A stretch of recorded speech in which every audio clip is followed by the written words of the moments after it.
¿Alguna vez has estado en un funeral donde la persona en el ataúd en realidad no estaba muerta? Sé que suena como algo sacado de una película de terror, pero yo viví esta pesadilla, y lo que pasó ese día cambió mi vida para siempre. Imagínate esto. Estoy parada frente a un ataúd cerrado en el funeral de mi mejor amiga, rodeada de familiares sollozando, con música de órgano suave sonando de fondo, y de repente guardias de seguridad me están arrastrando fuera de la capilla porque estoy gritando que ella todavía está viva. Todos pensaron que había perdido la cabeza. Pensaron que el dolor me había vuelto loca. Pero yo sabía lo que vi. Y no iba a dejar que la enterraran viva. Mi nombre no importa, pero mi historia sí. Porque lo que estoy a punto de contarte podría salvar la vida de alguien algún día. Esta es la historia verdadera de cómo detuve un funeral. Luché contra una familia entera que me odiaba por hacerlo. Y descubrí que a veces las personas en quienes más confiamos son las que nos fallan cuando más importa. Así que prepárate, porque este viaje te llevará a través de misterios médicos, secretos familiares, decisiones desgarradoras, y un momento que puso a prueba todo lo que creías saber sobre la vida y la muerte. Antes de contarte lo que pasó en ese funeral, necesitas entender quién era ella para mí, y por qué fui la única persona en toda esa capilla que se negó a aceptar que se había ido. Te juro que lo que estás a punto de escuchar te va a dejar sin palabras, y te va a hacer cuestionar todo lo que creías saber sobre la muerte y los instintos humanos. Su nombre era Sara, y habíamos sido mejores amigas desde que teníamos 7 años. Nos conocimos en segundo grado cuando ella le dio un puñetazo a un niño que me estaba molestando en el patio de recreo, y desde ese momento fuimos inseparables. Crecimos juntas en un pueblo pequeño donde todos se conocían, y nuestra amistad era del tipo sobre el que se escriben canciones. Compartíamos todo, secretos, sueños, miedos, ropa y hasta novios una vez, aunque esa es una historia para otro momento. Sara era el tipo de persona que iluminaba cada habitación en la que entraba, no porque fuera ruidosa o buscara atención, sino porque tenía esta calidez genuina que hacía que todos se sintieran vistos y valorados. Estaba estudiando para convertirse en enfermera, lo cual tenía perfecto sentido porque siempre había sido la cuidadora de nuestro grupo, la que recordaba los cumpleaños de todos, la que preguntaba cómo estabas cuando tenías un mal día, la que traía sopa cuando estabas enfermo. Tenía 28 años, llena de vida, planes y posibilidades, cuando todo empezó a salir mal. Comenzó aproximadamente 6 meses antes del funeral, con síntomas que al principio parecían menores. Sara empezó a quejarse de dolores de cabeza, nada demasiado severo, solo dolores constantes y sordos que no desaparecían sin importar cuánto ibuprofeno tomara. Luego vino la fatiga, del tipo que la hacía quedarse dormida durante nuestras noches de películas. Algo que nunca había pasado antes porque Sara era la que siempre quería quedarse despierta hasta tarde hablando sobre la vida, el amor y todo lo demás.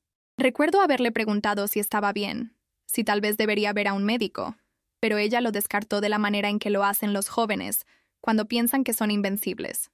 Dijo que probablemente era solo estrés de su programa de enfermería, que no estaba durmiendo lo suficiente, que necesitaba comer mejor y hacer más ejercicio.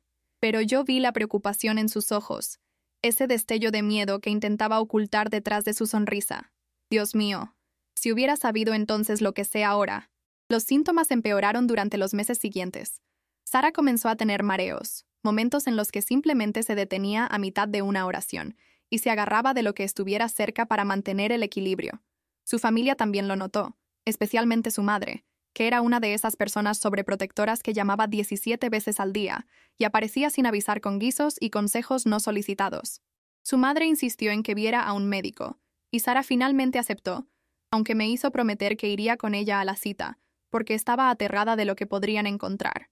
Recuerdo estar sentada en esa sala de espera estéril, el olor a antiséptico revolviendo mi estómago, mientras Sara llenaba papeles con manos temblorosas. Cuando finalmente llamaron su nombre, apretó mi mano tan fuerte que pensé que podría romperme los dedos, y le dije que todo iba a estar bien, aunque no tenía idea de si eso era verdad. El doctor realizó un montón de pruebas. Análisis de sangre, tomografías computarizadas, resonancias magnéticas, cosas que no entendía completamente pero que sonaban serias y costosas. Esperamos 3 semanas agonizantes por los resultados, durante las cuales Sara se convirtió en una sombra de sí misma, callada y retraída, revisando constantemente su teléfono esperando la llamada que le daría tranquilidad o destrozaría su mundo. Cuando finalmente llegaron los resultados, el doctor la diagnosticó con una condición neurológica rara, algo con un nombre largo en latín que ni siquiera puedo pronunciar correctamente hasta el día de hoy. Explicó que estaba causando que su cerebro enviara señales incorrectas, lo que llevaba a los dolores de cabeza, la fatiga y los mareos. Le recetó medicamentos y le dijo que necesitaría ser monitoreada de cerca, pero le aseguró que era manejable, que la gente vivía vidas normales con esta condición todo el tiempo. Sara lloró lágrimas de alivio ese día, y la sostuve en el estacionamiento mientras sollozaba en mi hombro, diciendo una y otra vez: «Pensé que me estaba muriendo, de verdad pensé que me estaba muriendo». Le dije que iba a estar bien, que superaríamos esto juntas, que nada iba a quitármela. Creí cada palabra que dije. No tenía idea de cuán equivocada estaba. La medicación parecía ayudar al principio. Los dolores de cabeza de Sara se volvieron menos frecuentes, y tenía más energía, suficiente para volver a sus clases y rotaciones clínicas. Su madre se relajó un poco. Dejó de llamar tan seguido, aunque todavía aparecía con esos malditos guisos todos los domingos. La vida comenzó a sentirse normal otra vez, o tan normal como podía ser con Sara teniendo que tomar pastillas todos los días e ir a chequeos regulares. Pero entonces, aproximadamente 2 meses antes del funeral, algo cambió. Sara me llamó una noche, su voz llena de miedo, y me dijo que se había desmayado en el hospital durante su turno. Su supervisora la había encontrado inconsciente en el armario de suministros, y para cuando llegaron los paramédicos, estaba despierta pero desorientada, sin memoria de lo que había pasado. La llevaron de urgencia a la sala de emergencias. Realizaron más pruebas y descubrieron que su condición había progresado más rápido de lo que nadie esperaba. El neurólogo, uno diferente esta vez, con ojos fríos y una manera condescendiente, le dijo a Sara que su cerebro esencialmente se estaba apagando, que la medicación no estaba funcionando y que quedaban muy pocas opciones. Usó palabras como degenerativa e irreversible y cuidados paliativos. Palabras que helaron mi sangre porque sabía lo que significaban aunque no quisiera aceptarlo. La madre de Sara también estaba en esa cita, y vi su rostro desmoronarse mientras el doctor hablaba. La vi envejecer 10 años en el lapso de 10 minutos. Sara misma simplemente se quedó ahí sentada, mirando un punto en la pared, completamente quieta excepto por las lágrimas que corrían por su rostro.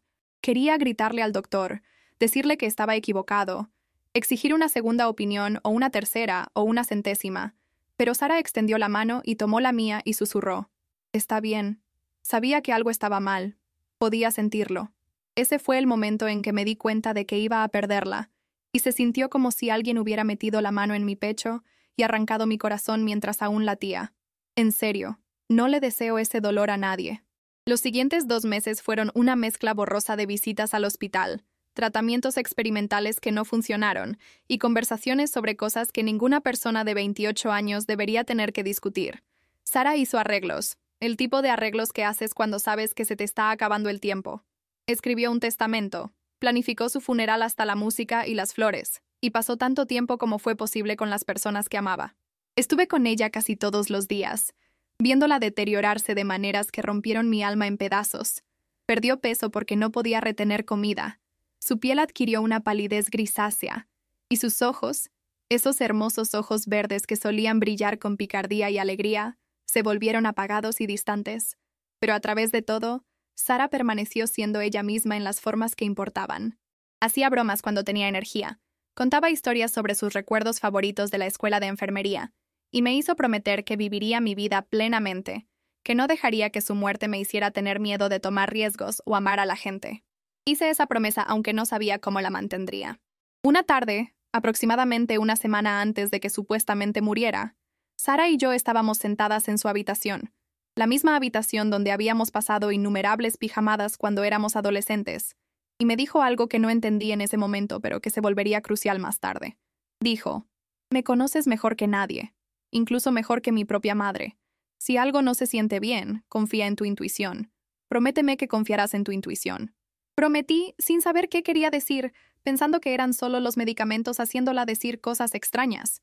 Ahora me doy cuenta de que me estaba dando permiso para hacer lo que hice en el funeral, incluso si no lo sabía en ese momento. ¿Sabes qué? A veces las personas que están muriendo tienen una claridad sobre el futuro que el resto de nosotros no tenemos, como si pudieran ver más allá del velo que separa la vida de la muerte. Los últimos días de Sara los pasó en cuidados paliativos en la casa de su madre. La familia la quería en casa, rodeada de cosas familiares y personas que la amaban. Visité todos los días, a veces quedándome durante la noche cuando su madre necesitaba un descanso, aunque ella nunca realmente tomaba uno. porque estaba consumida por la necesidad de estar ahí para cada momento que le quedaba con su hija. Las enfermeras de cuidados paliativos eran amables y profesionales, administrando medicamentos que mantenían a Sara cómoda, aunque cómoda es un término relativo cuando te estás muriendo. Dormía la mayor parte del tiempo, su respiración superficial y trabajosa, ocasionalmente despertándose para tomar un sorbo de agua o susurrar algunas palabras. Su madre se quedaba constantemente cerca, ajustando almohadas, sosteniendo su mano, cantando viejas canciones de cuna que solía cantar cuando Sara era un bebé. Era hermoso y desgarrador a la vez, ver a esta mujer feroz y complicada tratando de ser madre de su hija una última vez antes de decir adiós. El padre de Sara, un hombre callado que trabajaba en construcción y no mostraba mucha emoción, pasaba horas sentado en una silla en la esquina, solo mirando a su hija dormir, lágrimas corriendo por su rostro curtido. Su hermano menor, que solo tenía 22 años, no podía soportar estar en la habitación por más de unos minutos a la vez. Entraba corriendo, besaba la frente de su hermana y luego corría afuera para fumar cigarrillos y llorar donde nadie pudiera verlo. Entendí todo eso, las diferentes formas en que las personas sufren y enfrentan e intentan mantenerse juntas cuando todo se está desmoronando. Pero también noté cosas que la familia no notó. O tal vez sí notaron, pero estaban demasiado consumidos por su propio dolor para procesar. La condición de Sara parecía estabilizarse en esos últimos días. Su respiración se volvió más regular, su color mejoró ligeramente, y había momentos en que abría los ojos y parecían más claros, más presentes. Mencioné esto a la enfermera de cuidados paliativos una tarde, una mujer llamada Patricia que había estado haciendo este trabajo durante 20 años, y sonrió tristemente y dijo: «A veces hay una recuperación justo antes del final. Es común. Disfruta estos momentos». Así que intenté disfrutarlos. Intenté estar presente y agradecida por cada segundo que tenía con mi mejor amiga, pero algo en mi interior seguía susurrando que esto no se sentía como una recuperación antes de la muerte. Se sentía como algo completamente diferente. Imagínate lo frustrante que es saber algo en tus huesos pero no poder probarlo. La mañana en que Sara supuestamente murió, yo no estaba ahí. Había ido a casa la noche anterior porque tenía una entrevista de trabajo que no podía reprogramar.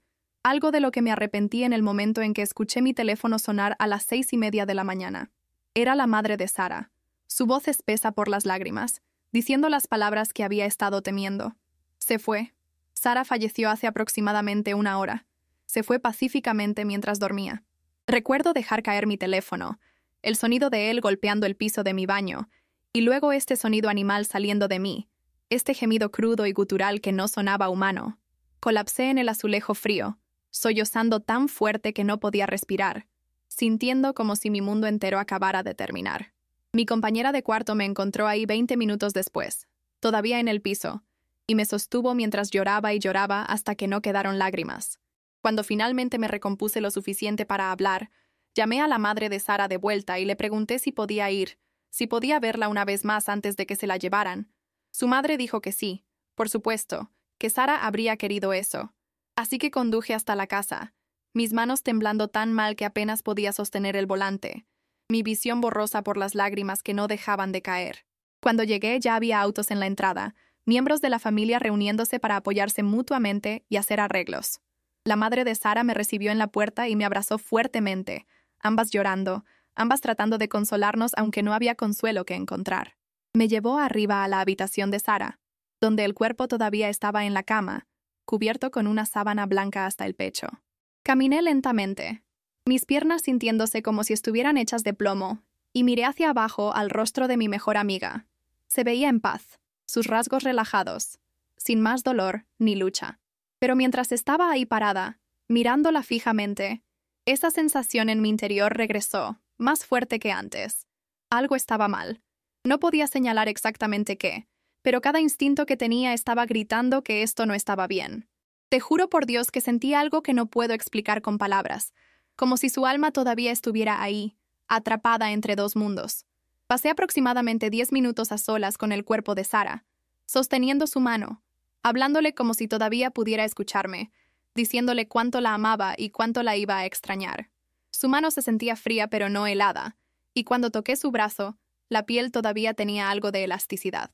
No soy profesional médica, pero había visto suficientes documentales de crímenes reales para saber que los cuerpos comienzan a ponerse rígidos y fríos bastante rápido después de la muerte, El cuerpo de Sara no se sentía así. Me dije a mí misma que estaba siendo ridícula, que el dolor me estaba haciendo imaginar cosas, que necesitaba soltar y aceptar la realidad. Pero entonces noté algo más, su pecho. Podría haber jurado que lo vi moverse, solo el más ligero ascenso y descenso, tan sutil que casi lo pierdo. Mi corazón comenzó a latir con fuerza, y me incliné más cerca, conteniendo la respiración, observando intensamente. Ahí estaba otra vez. Un movimiento diminuto que podría haber sido mi imaginación, pero se sentía real. Puse mi mano en su pecho, sintiendo cualquier señal de respiración. Era tan débil, tan imposiblemente débil. Pero sentí algo, un aleteo, un susurro de vida. Llamé a la madre de Sara, mi voz saliendo como un grito estrangulado, y ella vino corriendo a la habitación con varios otros miembros de la familia detrás de ella. Les dije lo que sentí, lo que vi, pero me miraron con lástima y preocupación, como si hubiera perdido la cabeza. La madre de Sara gentilmente tomó mi mano y me alejó de la cama, diciendo: «Sé que esto es difícil, cariño», pero se fue. La enfermera de cuidados paliativos lo confirmó. «Solo estás teniendo problemas para aceptarlo», lo cual es completamente normal. Quería discutir, insistir en que revisaran otra vez, pero la forma en que todos me estaban mirando, con esos ojos tristes y comprensivos, me hizo dudar de mí misma. Tal vez estaba loca. Tal vez el dolor había roto algo en mi cerebro. Así que dejé que me llevaran abajo, me dieran té y pañuelos, y eventualmente fui a casa, sintiéndome culpable y confundida, y completamente destrozada. Pero esa semilla de duda, esa sensación de que algo no estaba bien, nunca me abandonó. ¿Te ha pasado algo similar? ¿Donde sabes algo pero nadie te cree? Cuéntamelo en los comentarios porque necesito saber que no estoy sola en esto. El funeral estaba programado para 4 días después, lo cual es bastante estándar en nuestro pueblo. Esos 4 días fueron los más largos de mi vida. Pasé por los movimientos de vivir. Fui al trabajo. Comí comida que no podía saborear. Intenté dormir en una cama que se sentía demasiado grande y demasiado vacía. Seguía pensando en ese momento en la habitación de Sara. Seguía sintiendo su pecho levantarse bajo mi mano. Seguía viendo ese pequeño movimiento. Investigué en línea, leyendo sobre casos de personas declaradas muertas que no lo estaban, sobre condiciones que pueden imitar la muerte, sobre algo llamado catalepsia, donde las personas pueden parecer muertas, pero en realidad están en un estado de animación suspendida. Cuanto más leía, más convencida estaba de que no estaba loca, de que lo que sentí era real. Pero también sabía que si se lo decía a alguien, pensarían que estaba teniendo un colapso, que no podía manejar mi dolor. La madre de Sara me llamó varias veces durante esos días, preguntándome cómo estaba, preguntándome si necesitaba algo, invitándome a ayudar con los arreglos del funeral. Fui una vez para elegir fotos para la presentación de diapositivas conmemorativa, y mientras estaba ahí, pregunté cuándo fue la última vez que alguien había revisado el cuerpo de Sara. Su madre me miró con tanta tristeza profunda y dijo: «Cariño, está en la funeraria. La han preparado para el velorio. Necesitas aceptar que se fue». Asentí y no lo volví a mencionar, pero en mi mente estaba haciendo planes. Iba a ir a ese funeral, e iba a demostrar que mi mejor amiga todavía estaba viva, incluso si todos pensaban que estaba loca. De verdad, no tenía nada que perder en ese punto, porque si estaba equivocada, seguiría siendo la amiga destrozada por el dolor, y si tenía razón, salvaría una vida. Era una apuesta que estaba dispuesta a hacer sin importar las consecuencias. El día del funeral llegó con cielos grises y un viento frío que cortaba a través de mi vestido negro como cuchillos. Me paré frente a mi espejo esa mañana, mirando mi reflejo, las ojeras oscuras bajo mis ojos y los huecos demacrados de mis mejillas por no comer adecuadamente durante días. Me veía como un fantasma, lo cual se sentía apropiado de alguna manera. Practiqué lo que iba a decir si tenía la oportunidad de ver el cuerpo de Sara en el velorio, cómo explicaría calmada y racionalmente mis preocupaciones, sin sonar como una lunática. Pero en el fondo, sabía que ninguna cantidad de explicación racional convencería a nadie. Todos habían aceptado su muerte, pasado por las etapas del duelo, y estaban listos para decir adiós. Yo era la única que seguía luchando, que seguía negándose a soltar. Mi compañera de cuarto se ofreció a llevarme al funeral, preocupada de que estuviera demasiado emocional para estar detrás del volante. Pero rechacé. Necesitaba estar sola. Necesitaba el tiempo en el auto para reunir mis pensamientos y prepararme para lo que estaba a punto de hacer. La funeraria era uno de esos viejos edificios victorianos que había sido convertido para su propósito actual. Toda madera oscura y vitrales y cortinas pesadas que bloqueaban la luz natural. Olía a flores y cera para muebles y algo más, algo químico que revolvía mi estómago. Llegué aproximadamente 30 minutos antes de que el servicio estuviera programado para comenzar, queriendo tiempo para componerme antes de enfrentar a la familia de Sara y a las cientos de personas que estarían ahí para presentar sus respetos. El velorio estaba en la capilla principal, una habitación grande con bancos de madera y una plataforma elevada donde el ataúd estaba sentado, rodeado de enormes arreglos florales. El ataúd estaba abierto, lo cual había estado esperando, porque necesitaba verla. Necesitaba confirmar lo que mi instinto me había estado diciendo durante 4 días. Ay, Dios mío. No tenía idea de lo que estaba a punto de desatar. Caminé hacia el ataúd lentamente, mis tacones haciendo clic en el piso pulido, consciente de varios miembros de la familia ya sentados en las primeras filas observándome. Sara se veía hermosa, en paz, como si solo estuviera durmiendo. La funeraria había hecho su maquillaje, peinado su cabello, la vistió con su vestido azul favorito que resaltaba el color de sus ojos, aunque estaban cerrados. Me quedé ahí parada por lo que se sintió como una eternidad, pero probablemente fue solo un minuto, solo mirando su rostro, memorizando cada detalle porque parte de mí estaba aterrada de estar equivocada, de que había inventado todo este escenario en mi cabeza como una forma de lidiar con perderla. Pero entonces lo vi otra vez, ese ligero movimiento de su pecho, tan sutil que cualquiera que no lo estuviera buscando lo perdería completamente. Mi corazón saltó a mi garganta y me incliné más cerca, mi mano extendiendo instintivamente para tocar su cuello donde podría sentir un pulso. Fue entonces cuando la madre de Sara apareció a mi lado, su mano gentil pero firmemente apartando mi brazo. «Por favor, no la toques», dijo suavemente, su voz tensa. «Sé que estás sufriendo, pero necesitas dejarla descansar ahora».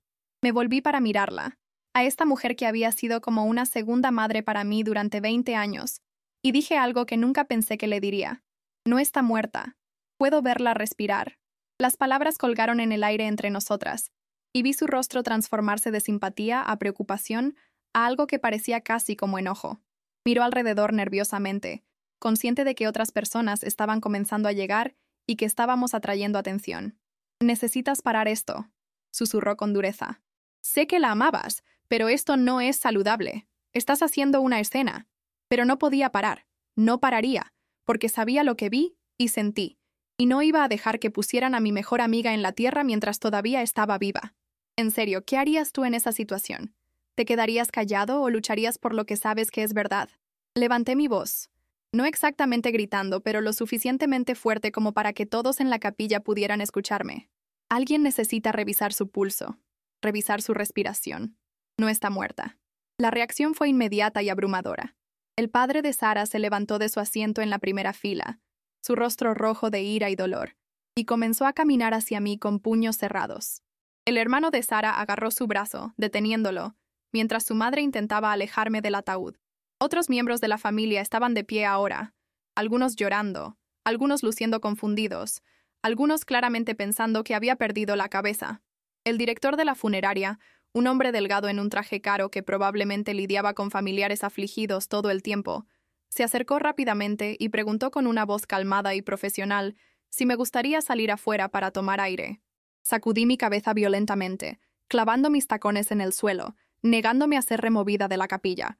«No me voy hasta que alguien la revise», insistí, mi voz quebrándose con desesperación. «Por favor, solo complázcame. Revisen su pulso, revisen su respiración». «¿Qué daño hay en revisar?» El director de la funeraria intercambió miradas con la madre de Sara, y pude verlo calculando la situación, sopesando las opciones: remover por la fuerza a la amiga histérica y arriesgar una escena aún más grande, o revisar rápidamente el cuerpo para complacerme y demostrar que estaba equivocada.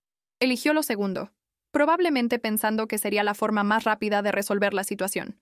Se inclinó sobre el ataúd, sus dedos yendo al cuello de Sara, y contuve la respiración, todo mi cuerpo temblando con esperanza y miedo. Los segundos se estiraron como horas, mientras todos en la capilla observaban en silencio atónito. Luego su expresión cambió. La máscara profesional se deslizó, reemplazada por confusión, luego shock. Presionó sus dedos más firmemente contra su cuello, los movió a su muñeca, se inclinó para escuchar en su boca. «Llamen al 911», dijo en voz baja, luego más fuerte cuando nadie se movió. «Llamen al 911 ahora mismo. Tiene pulso». Dios mío, nunca olvidaré ese momento mientras viva. El momento en que supe que no estaba loca. que mi instinto había estado correcto todo el tiempo. El caos que siguió fue como nada que había experimentado antes. La madre de Sara gritó, un sonido de pura angustia mezclada con incredulidad, y colapsó en los brazos de su esposo. Su hermano estaba en su teléfono llamando a una ambulancia, sus manos temblando tan mal que apenas podía marcar. El director de la funeraria estaba ladrando órdenes a su personal, diciéndoles que trajeran oxígeno, que despejaran la habitación, que hicieran lo que pudieran mientras esperábamos a los paramédicos. Me quedé congelada en el ataúd, mirando fijamente el rostro de Sara, observando cualquier otra señal de vida. Lágrimas corriendo por mi rostro, pero sin sentir nada excepto este sentido surrealista de vindicación mezclada con terror. En minutos, pude escuchar sirenas acercándose, haciéndose más y más fuertes hasta que parecieron llenar todo el universo. Los paramédicos irrumpieron en la capilla con su equipo, profesionales y enfocados, e inmediatamente comenzaron a trabajar en Sara justo ahí en su ataúd. Revisaron sus signos vitales, comenzaron una línea intravenosa, pusieron una máscara de oxígeno sobre su rostro, todo mientras hacían preguntas rápidas sobre qué pasó, cuándo fue declarada muerta, cuál era su historial médico. La madre de Sara estaba intentando responder entre sollozos, dándoles información sobre la condición neurológica, los cuidados paliativos, la mañana en que supuestamente murió. Una de las paramédicas, una mujer joven con ojos amables, me miró y preguntó, ¿tú eres la que notaste que estaba viva? Asentí, incapaz de hablar. Buen ojo, dijo simplemente. Luego devolvió su atención a su paciente. Consiguieron estabilizar a Sara lo suficiente para transportarla, cuidadosamente levantándola del ataúd y poniéndola en una camilla, lo cual fue una de las imágenes más surrealistas que he presenciado jamás. Mi mejor amiga siendo sacada de su propio funeral en una camilla. La familia se amontonó en autos para seguir la ambulancia al hospital, y la madre de Sara, a pesar de todo, agarró mi mano y dijo, «Ven con nosotros. La salvaste. Necesitas estar ahí». Te juro que en ese momento sentí como si estuviera viviendo en una realidad alternativa, como si todo esto fuera un sueño del que estaba a punto de despertar. El hospital se convirtió en nuestro nuevo hogar durante las siguientes 72 horas. Sara fue llevada inmediatamente a la unidad de cuidados intensivos, conectada a cada máquina imaginable, mientras un equipo de doctores intentaba descifrar qué había pasado. El neurólogo que le había dado el diagnóstico terminal fue llamado, junto con varios especialistas, y realizaron prueba tras prueba, intentando entender cómo alguien declarado muerto había estado realmente en algún tipo de estado suspendido. El término que eventualmente usaron fue estado cataléptico, una condición rara donde las funciones corporales se ralentizan tan dramáticamente que se vuelven casi indetectables, imitando la muerte. Resultó que la condición neurológica de Sara había causado este episodio cataléptico, y la enfermera de cuidados paliativos, aunque experimentada y bien intencionada, había perdido los signos increíblemente débiles de vida cuando declaró a Sara muerta esa mañana. No fue malicioso o negligente, solo un error trágico que podría haber tenido consecuencias horribles si yo no hubiera confiado en mi instinto.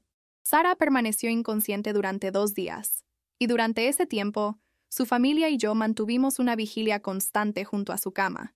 La dinámica entre nosotros había cambiado de formas extrañas. La madre de Sara alternaba entre abrazarme y llorar con gratitud, y darme estas miradas que sugerían que todavía estaba procesando cuán cerca estuvo de enterrar a su hija viva. Su padre, que había querido golpearme en el funeral, se disculpó profusamente, diciendo que estaría agradecido conmigo por el resto de su vida. Su hermano comenzó a llamarme su heroína, aunque no me sentía heroica, solo afortunada de haber prestado atención y confiado en mis instintos. El personal del hospital me trató con una mezcla de asombro y curiosidad, y una enfermera me dijo que en sus 15 años trabajando en la UCI nunca había visto nada como esto.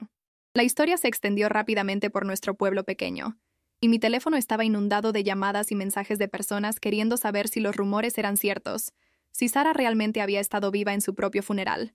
Ignoré la mayoría de ellos, demasiado exhausta y emocionalmente agotada para lidiar con la atención.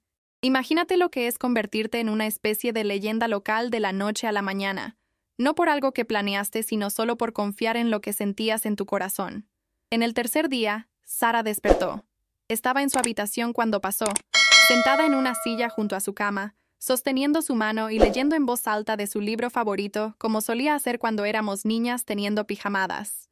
Sus ojos se abrieron parpadeando, sin enfocar al principio, luego lentamente aclarándose mientras intentaba dar sentido a dónde estaba y qué estaba pasando. Me miró y vi reconocimiento amanecer en sus ojos, seguido de confusión. ¿Qué pasó?, susurró, su voz ronca y apenas audible. Comencé a llorar.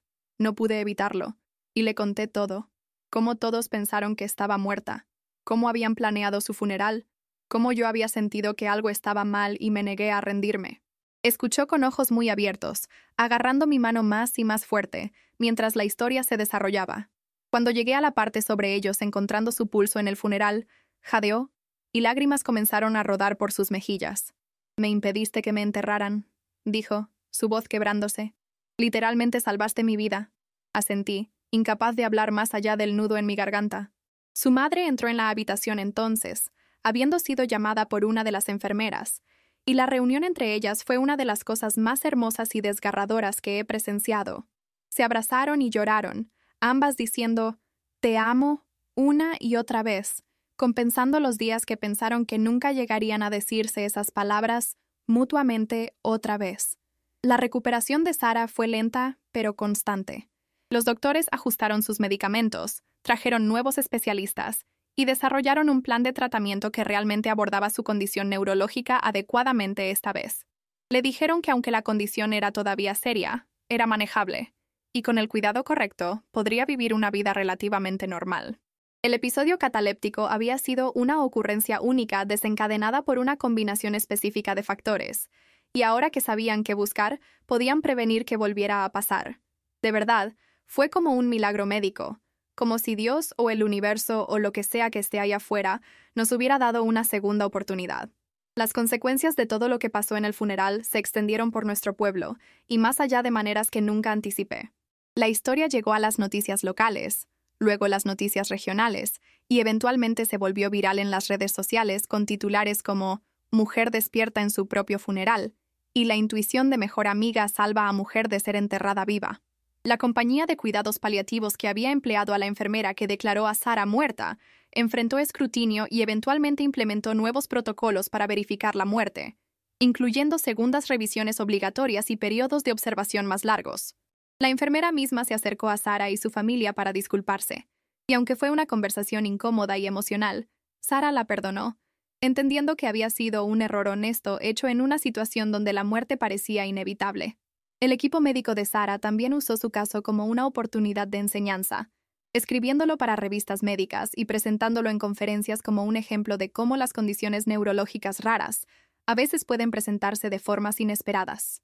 En cuanto a mí, luché con lo que solo puedo describir como culpa del sobreviviente mezclada con hipervigilancia. Durante meses después de que Sara despertó, tuve pesadillas sobre el funeral, sobre lo que habría pasado si no hubiera estado ahí, o si hubiera dejado que me convencieran de que estaba loca. Me despertaba con sudor frío, mi corazón latiendo con fuerza, y tenía que llamar a Sara solo para escuchar su voz y confirmar que realmente estaba viva. Me obsesioné con revisar mi propio pulso y los pulsos de las personas a mi alrededor, convencida de que la muerte podría estar acechando en cualquier lugar, que las apariencias podían ser engañosas. Tomó terapia y tiempo trabajar a través de esos sentimientos, aceptar que había hecho algo extraordinario, pero que no necesitaba cargar el peso del «¿qué pasaría si?» en mis hombros para siempre. Sara y yo, si es que es posible, nos volvimos más cercanas después de que todo pasó. Siempre habíamos sido mejores amigas, pero ahora había este vínculo adicional, este trauma compartido y milagro que nos ataba de una manera que es difícil de explicar a otras personas. Ella bromea a veces que literalmente soy dueña de su vida ahora, que nunca puede estar enojada conmigo por nada porque la salvé de ser enterrada viva, pero sé que solo está medio bromeando.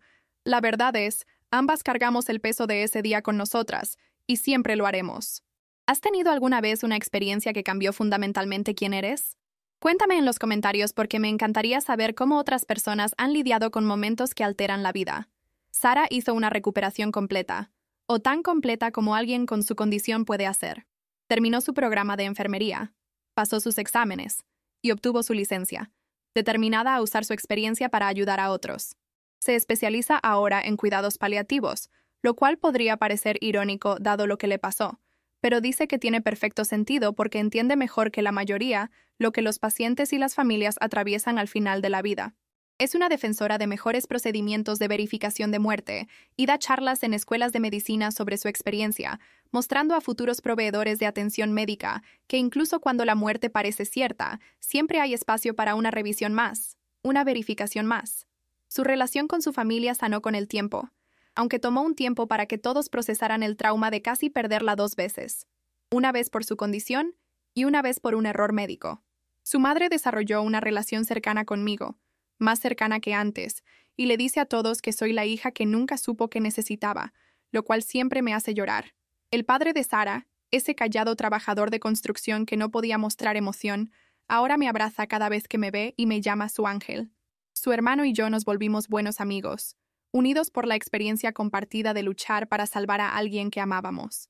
El pueblo mismo cambió de formas sutiles también. Las personas eran más cautelosas, más cuestionadoras, más dispuestas a confiar en sus instintos incluso cuando figuras de autoridad les decían que estaban equivocadas.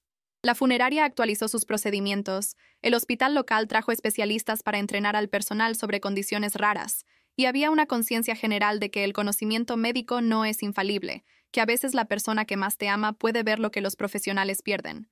En serio, este caso cambió políticas y salvó vidas más allá de solo la de Sara. Y eso es algo que me llena de orgullo aunque nunca busqué esa responsabilidad. Mirando hacia atrás ahora, varios años después de ese día terrible y milagroso, he aprendido tantas lecciones que quiero compartir contigo, quien quiera que seas viendo este video ahora mismo. La primera y más importante lección es esta: confía en tu intuición. No puedo enfatizar esto lo suficiente.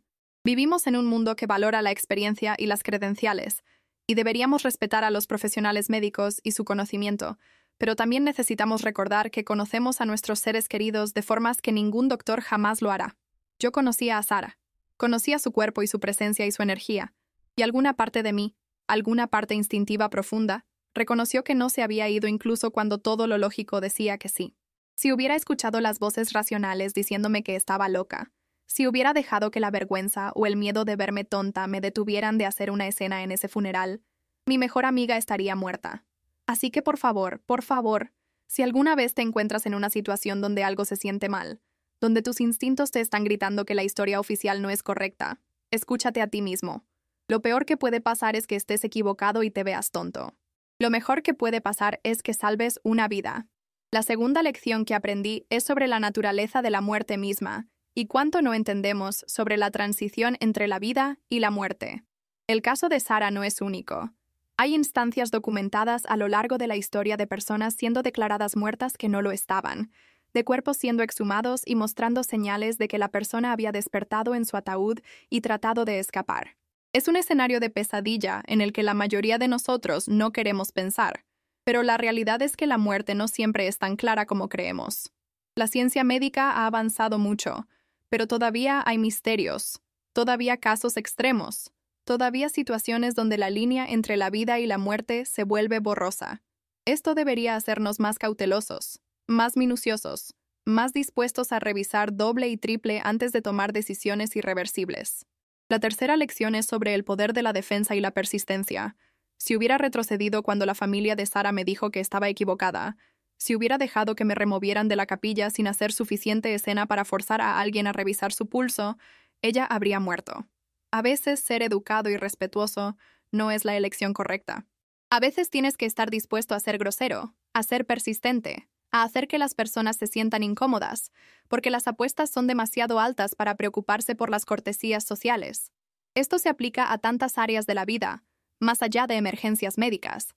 Abogar por ti mismo o por otros en entornos de atención médica, enfrentarte a la injusticia, negarte a aceptar no cuando sabes que algo está mal. Sé la rueda que chirría. Haz ruido. No dejes que las personas te descarten. Imagínate si todas las personas fueran así de valientes. ¿Cuántas vidas se salvarían? ¿Cuántas injusticias se corregirían? La cuarta lección que aprendí es sobre la complejidad del duelo y el trauma.